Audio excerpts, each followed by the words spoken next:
Doctor Sahir Chawla हमारे साथ हैं। डॉक्टर साहब अस्सलाम वालेकुम। डॉक्टर साहब मैंने हल्का सा कह दिया कि हमारी अपनी, ताकि आपके ऊपर कोई ये ना कहे कि जनाब आप छुट्टी पे क्यों थे। आज हम बात करेंगे थायराइड पे। थायराइड एक ग्लैंड है। सबसे पहले तो ये समझेंगे कि थायराइड ग्लैंड क्या होता है, फिर थायराइड क्या होता है, फिर हाइपर और हाइपो ये क्या चीज़ें होती हैं। हमारे टेलीफोन है वो आपकी स्क्रीन के नीचे चल रहे हैं। अगर आपको किसी तरह का ये प्रॉब्लम है थायराइड से कंसर्न तो आप कॉल कर सकते हैं।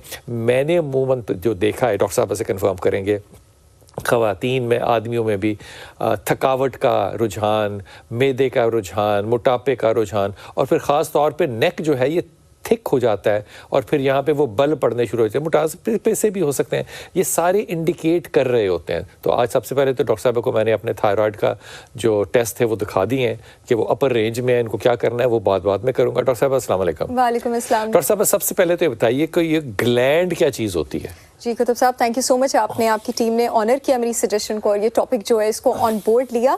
ग्लैंड आपके पास एक ऑर्गन होता है, जैसे जिस्म के बाकी ऑर्गन्स होते हैं जो कि अंदर से केमिकल्स, हार्मोन्स, न्यूरोट्रांसमीटर्स निकालता है जो कि जिस्म के फंक्शंस को इन्फ्लुएंस करता है। बहुत अच्छी बात। ये ग्लैंड है। ये कई ग्लैंड्स होते हैं।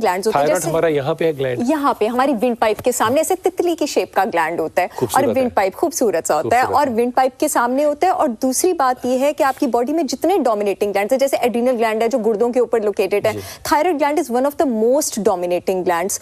और इस पे बात करने का मकसद भी यही है कि आपके जिस्म के हर फंक्शन को इन्फ्लुएंस करता है। आपके मेटाबॉलिज्म से लेके, यानी आपकी कैलोरीज की स्पीड पे बर्न हो रही हैं, आपकी रिप्रोडक्टिव एक्टिविटी से लेके, फर्टिलिटी से लेके, बॉडी टेम्परेचर से लेके, आपके हाजमे के सिस्टम से लेके, आपके कार्डियोवैस्कुलर दिल के फंक्शन से लेके, इट इज अफेक्टिंग एवरीथिंग। तो अगर थायराइड डीअरेंज्ड है यानी कम है या ज्यादा है तो हर चीज। हाइपो और हाइपर में क्या फर्क है? हाइपो जैसे कि नाम इंडिकेट करता है थायराइड हार्मोन्स का लेवल कम हो गया। दो आपके पास थायराइड हार्मोन्स होते हैं, T3 और T4। बहुत सारे लोगों की मिसकंसेप्शन क्लियर करना चाहूंगी जो कि अपनी सेल्फ असेसमेंट की तरफ जाते हैं। लोग समझते हैं T4 फाइनल एक्टिवेटेड फॉर्म है, T3 फाइनल एक्टिवेटेड फॉर्म होती है।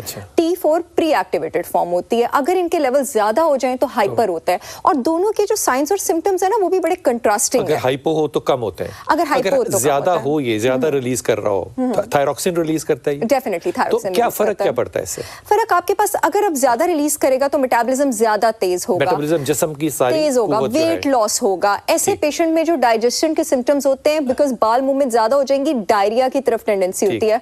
इसके बरक्स हाइपोथायराइडिज्म में बाल मूवमेंट्स कम होते हैं तो कॉन्स्टिपेशन की टेंडेंसी होती है। हाइपोथायराइडिज्म के पेशेंट को क्योंकि मेटाबॉलिज्म स्लो होता है, कैलोरी बर्निंग स्लो होती है, ठंड लगती है। हाइपर वाले के पाम स्वेटी होते हैं। लोग कहते हैं कि हमें रात को पैरों में ठंड लगती है, जुराबें पहननी है, गर्मियों में भी इनको थायराइड का प्रॉब्लम हो सकता है। बिल्कुल। आज सुबह ही मैं अपने मेरे यूके के क्लाइंट है, उनकी मैं 65 इयर्स के हैं वो, तो उनकी मैं कर रही थी कंसल्टेशन और उन्होंने मुझे बताया कि रात को बेटी मैं ना जराबे पहने बगैर आई कांट स्लीप। फिर साथ उनके 3 4 5 सिम्टम्स रिलेट किए और हालांकि रिपोर्ट्स उन्होंने बाद में भेजी, उनको मैंने पहले ही बता दिया था कि आपको हाइपोथायराइडिज्म है। बहुत ही क्लासिकल सिम्टम है। अगर आप गर्मियों में भी जराबे पहने बगैर नहीं सो रहे हैं ना और वो बाकी के सिम्टम्स जिन पे अभी हम बात करेंगे उसके साथ रिलेट करता है तो बहुत ज्यादा चांसेस हैं कि आपको हाइपोथायराइडिज्म है। इसके पता कैसे किसी को चले कि मैं टेस्ट कराऊं या ना कराऊं या डॉक्टर से मशवरा लूं या ना करूं? क्या चीजें होंगी? 8-9 चीजें मैं आपको बता देती हूँ। अगर ये सब कोरिलेट कर रही हैं तो आपको डेफिनेटली थायराइड का टेस्ट कराना चाहिए। जी फिर इसको बात करते हैं। जी अस्सलाम वालेकुम निगत।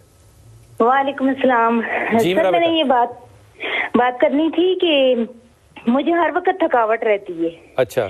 और मुझे सर्दी भी हद से ज्यादा लगती है और गर्मी भी हद से ज्यादा लगती है और भूख इतनी ज्यादा लगती है कि मैं खाती रहती हूँ, मेरा पेट नहीं भरता। वजन कम है ज्यादा है? वजन कैसा तुम्हारा? वजन ज्यादा है डॉक्टर साहब। कितना ज्यादा मतलब? कद और वजन दोनों। कद कितना बताओ पहले अपना। हाँ, कद का तो नहीं पता लेकिन मेरे ख्याल में 70 शायद मेरा वजन है। ये इनको वजन भी नहीं पता, मैं लिख के देती हूँ। वजन भी नहीं पता। मैं निगत आपको लिख के देती हूँ, आपको अपना वजन नहीं पता। अच्छा, एक बात तो ये है कि दो चीजें हो सकती हैं। अगर हर वक्त भूख लगती रहती है ना, जो लोगों को क्रेविंग होती है, या तो ये प्री डायबिटिक है, इंसुलिन रेजिस्टेंट है, और वजन भी बढ़ रहा है तो प्री डायबिटिक हो सकती है। अगर ये खाती रहती ना और वजन ना बढ़ रहा होता तो या तो कीड़ों की टेंडेंसी होती है या फिर इनके पास हाइपरथायराइडिज्म का प्रॉब्लम होता है। लेकिन अगर खा रही हैं और वजन भी ज्यादा, ये खुद मान रही है ज्यादा, हालांकि डायबिटीज की तरफ जा रही है, इनका डायबिटीज का इशू। दूसरा जो कह रही है थकावट रहती है, एक आप विटामिन डी चेक कराएंगी निगत, एक आप B12 चेक कराएंगी, मैं लिख के देती हूँ आपका विटामिन डी कम आना है, और अभी प्रिस्क्रिप्शन बता रही हूँ 10,000 इंटरनेशनल यूनिट विटामिन डी और 100 माइक्रोग्राम विटामिन के डेली आप लेंगी नाश्ते में टेस्ट कराने के बाद। ये जो यूनिट्स बता रही है ना, ये उस पे लिखा होता है, ये जरूर देख लिया करो, टीके के ऊपर के 10,000 IU इंटरनेशनल यूनिट्स लिखा होता है, वो पढ़ के लेना, 10,000 लेने हैं।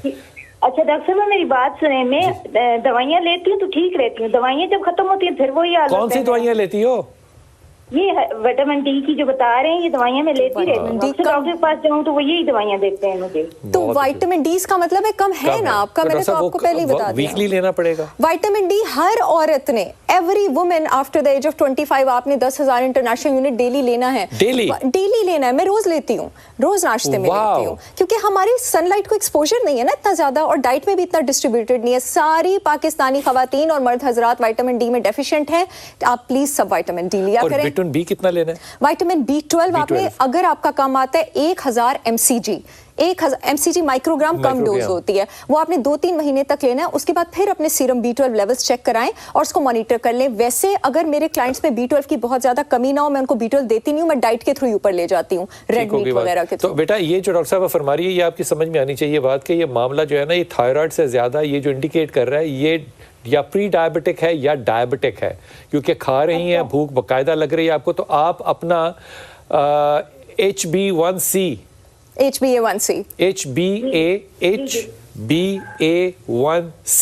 ये टेस्ट करवाएं जाके ब्लड का।